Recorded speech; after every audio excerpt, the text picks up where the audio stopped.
Welcome back to the channel. This is the Action Figure Grader, and again, we're going to look at some recent sales on eBay for vintage Star Wars items, which is what really my channel is about. For those of you new, just try to give you an idea of what prices are looking like for certain characters, certain cards, mint on cards, loose complete, things like that. So just try to help you guys spend your money as wisely as you can. And we're going to start off with a warning based on what happened to one of my channel subscribers. This seller is one that we've covered many times in the past, and I've actually bought from this seller without any issue. But a purchaser bought a double telescoping saber, loose complete Luke Skywalker farm boy from this seller. It was not this one. It was a different one, oddly enough. This one closed well after I think he bought his, and I could be wrong on that. It might be the same one, but let's see, today's the 5th. No, it was well before this, well before July 28th when this one sold. So this was a second example that this seller had. Anyway, long story short is one of my friends and subscribers bought one just like this, sent it into AFA for grading, and it came back with ink touch-up on the hand, but more importantly, the inner filament on this double telescoping saber was repro. So he tried to get his money back from the seller. The seller ignored him. So I'm alerting you guys who watch the channel. Again, it's Anderson-Enterprises. He's got 100% positive feedback, but he did not stand behind the transaction, and he did not give my subscriber his money back. So I would buy with extreme caution from this seller. And in my opinion, I'm not going to buy anything from this seller, but I just want to at least let you know what happened to one of my friends and subscribers with a double telescoping Luke farm boy that he bought from this seller. And the seller did not refund his money after AFA found two different issues with it. Not only was the inner filament repro, but the hand had paint touch-up to it. So just a word of warning on that seller. Next up, an AFA 70 21 back Luke X-Wing. I thought this price was beefy. Beefy. Way more than I probably would have spent on it for an AFA 70. It did have two nice 80 and 85 subscores on the blister and figure, but it was an overall 70 because of the card. In an auction, it sold for $752, and maybe that's me being ignorant, but to me, for a 70 grade, I don't know if I'd spend $752. That just seems a little high to me. Although it was, a fairly nice looking example. It was punched with a price sticker, but the blister was very nice. So, in higher grade, does it go for more than that? Of course, but I just don't think I'd spend that kind of money on a 70 grade, but who am I to judge? Here was a 31 back Luke Skywalker Bestpin. And an interesting thing that was noted by one of my Patreon members when this auction was ending is that the blaster was in his hand versus taped to the inside of the blister, which they usually are for Luke Bestpins on early card backs. And so the question is, okay, number one, is it repro? I don't think it is. Looking at it, it looks legit to me. It's a seller with 3,800 transactions, 100% positive feedback. The card looks 100% legit. I don't see anything that makes me think that it was re-glued to the card. So he was asking me, would this receive, let's say you sent it into grading for AFA, would they label it on the AFA label as blaster in hand versus taped to the inside of the blister? And I don't know the answer to that. We certainly have seen one on the channel. There was a Stormtrooper, it was a Return of the Jedi, I believe, Stormtrooper mock, where it was noted on the AFA label that the weapon was taped to the blister instead of inside the figure's hand. Or it might have been vice versa, but I'm pretty sure it said taped blaster on the AFA label. And so I don't know if they would do that for this one or not. I really don't. But it was just a question I had for those of you that maybe know these esoteric variants better than I do. I mean, it looks legit to me. I don't see anything. I mean, it's got maybe some slight yellowing going on with the blister, but I don't see anything that makes me think it's been re-glued to, the card's been reproduced. So that one sold at $650 on 30 bids. But if you happen to be the person that bought it, if for some reason you are grading, and I'm not saying you should, but if you are, I'd be curious to know whether AFA labels that on the blister, on the label, that the blaster was inside his hand versus taped to the inside of the blister. That is, I mean, I cannot keep my words straight on that one. But it's an interesting question that I just don't know the answer to. Next up was the original issue.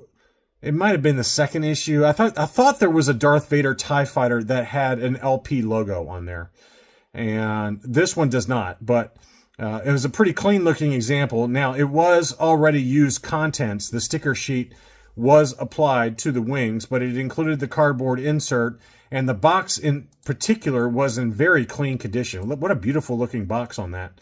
So somebody basically bought it, assembled it, and then put it right back in the box. It did have some weird glue going on on the front of the box, but otherwise very, very nice. $314, probably about right for what it was, but I just thought I would show that. It was a pretty cool looking example. Next up, same seller had this 48 back C Luke Skywalker Hoth. That's a tough one to track down. This was a budget friendly example, obviously with the blister dings, but it was clear blister, unpunched with some wear around the hang tab and some price sticker damage, but $280.98, pretty decent deal on that. We had a factory sealed C-3PO collector's case we just talked about on the channel, one that was a prototype of this particular item that the seller didn't even know it, but this one is the finished retail product, still in the cardboard insert, with still having the cellophane wrap around it, shrink wrap around it without any holes in it from what I can tell. So pretty clean example, $202.50, pretty good deal there. We had a used complete 15-inch IG-88. This one had all of the bombs, both weapons, and it looked pretty clean, but I think that this seller probably could have gotten a better price if they had taken the time to do some better photos. They basically showed it inside a weird case, a 40-year-old virgin case, and like you saw in the movie. But include better photos if you want to get a decent price on it. It sold for $500 only on one bid, and the seller only did not have any feedback. So I think both those two factors probably played into it. One item sold, 0 feedback seller. It could just be a new seller, and probably is, just based on the feel I have for the auction. It was like, complete with all accessories, no reproductions, taken out of the original box and placed in a collector's case. It has remained in the case ever since. Item has never been played with, still like new. So I think that if you had better photos, and if the seller had maybe taken an item that was less expensive to sell first before they decided to sell this IG-88, they probably could have got closer to fair market value, which in my opinion was $650 to $700 for a loose, complete 15-inch IG-88. Next up, another 12-inch figure. This was the Darth Vader. It was 100% complete with the box. It was not factory sealed. $200 on that one in an auction on one bid. And then we had the toughest to find of the die-cast vehicles, and that being the die-cast TIE Bomber. It did have some chipping to the paint on the die-cast portion of the fuselage, one of my favorite words. And then the wings had some slight yellowing. That's a very common problem with the die-cast TIE Bombers, that it starts to yellow on the wings and on the canopy piece. That one sold for $540 on 20 bids. Not a bad deal at all, given how tough it is to find this in any condition. But this is probably in about 70 to 75 grade condition at best, mainly because of the light chipping and the yellowing to the wings. I think it gets the 70 plus, somewhere in that ballpark. But again, I'm not saying you grade it. I'm just giving you an idea of condition. I don't know if you're ever going to find a loose, complete die-cast TIE Bomber that has not been graded and that it's not still sealed in the box where the wings have not yellowed. It's just impossible at this point in the life cycle for these toys. This is 25 years old, and 35 years old, and it's just one of those items that's not going to age well because of the plastic degradation. But $540 was certainly a fair price. Here was another interesting one, and I would encourage you, if you have another item like this, to not send it to AFA. AFA graded this sensor scope R2-D2 on a qualified scale, and this is the first time I've ever really seen this, but they say that the autograph does not they do not authenticate the autograph as genuine, and they also do not factor in the autograph into the grading. So it got a 60 grade, and it was because of the blister being cracked, because otherwise it looked super clean. 80, 85 for the card and figure respectively, but the blister got the 60, so it got a qualified 60 grade because of the crack to the blister. I don't see the crack, but it's there, clearly, since it got a 60. And it was signed by Kenny Baker. I would recommend personally sending this in to Collector Archive Services instead of AFA, but that's just me. I think that the yellow label, signature series label on these types of items looks cooler to me. And it also, on the label, they'll say that the autograph is genuine from Kenny Baker, and you'll get the same JSA certification that you got with this one. They got it certified after the fact or before the fact and then sent it into AFA for grading.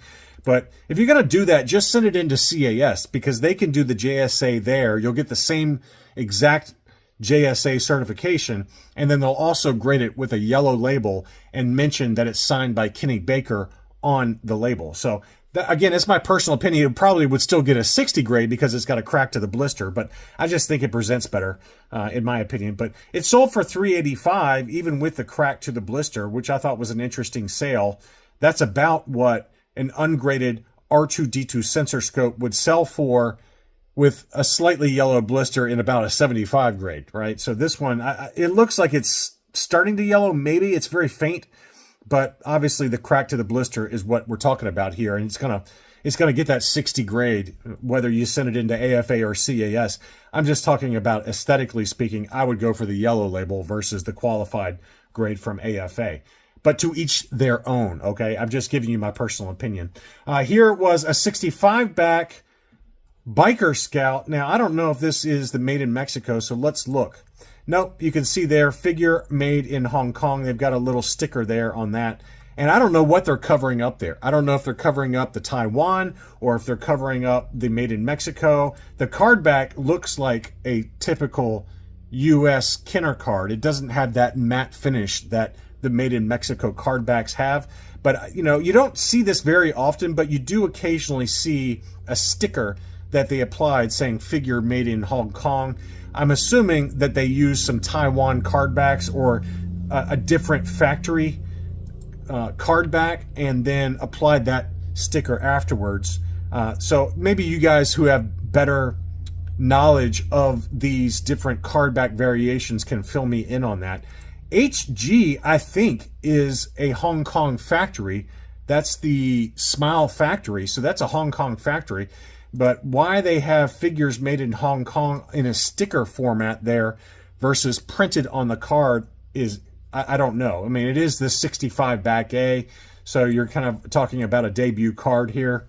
Who knows? But I thought this was a pretty good deal at $202.50, and that's something that we have covered in the past recently, that Biker Scouts mint on card have really dropped in price. Even fairly clean ones like this, you can really pick up a pretty good deal on Biker Scouts right now. And I don't know why. I don't know why the Biker Scout's dropping. It's one of my favorite characters from the Return of the Jedi line, but they just do not command a decent price on the secondary market right now. Mint on card. Loose graded, yes. I think you can get a pretty decent premium if you got high grade. High grade Biker Scouts are tough to come by, AFA 85s and above. So if you got one, I wouldn't give it away. But the mint on cards, whether graded or ungraded, they don't command a very big number right now. Next up, some Tri-Logos that sold, and they were all kind of collector-friendly examples. This was a Last 17 Barada, unpunched with the £1 59 pence factory-applied sticker on that one. This is probably about a 75 grade, given the ding to the blister and the card damage around the hang tab, but that's sold at $207.50.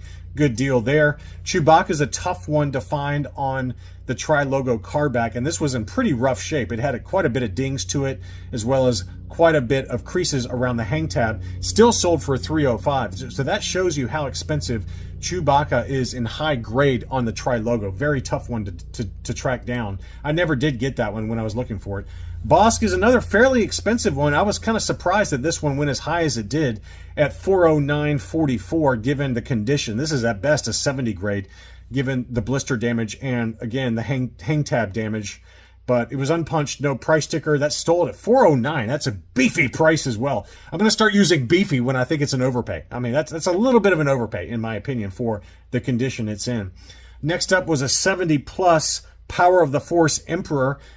The Emperor is a sneaky one to track down, I feel like, in decent grade. This is obviously a budget-friendly grade at 70-plus, but it's just one that just does not hold up well. The blister is so big on it, and it yellows so heavily that they almost always shatter. And this one was a 70-plus grade. It sold at $270 on 27 bids.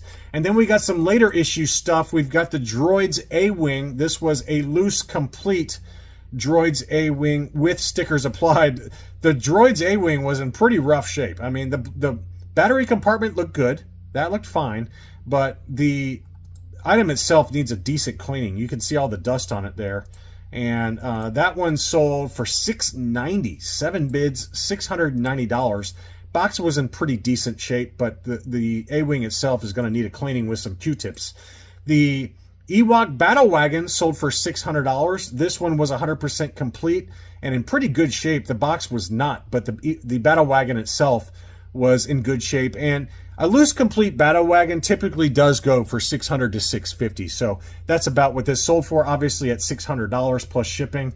And then finally was the Tatooine Skiff that sold for 1,000 bones, $1,000. It included the box. It included a loose complete skiff that was in very, very clean condition. So I can understand paying that much. And again, are you going to get it for cheaper sometimes? Yes. I think you can find one in maybe worse condition in that 800-ish range. But for a really nice primo one like this one does look very, very nice.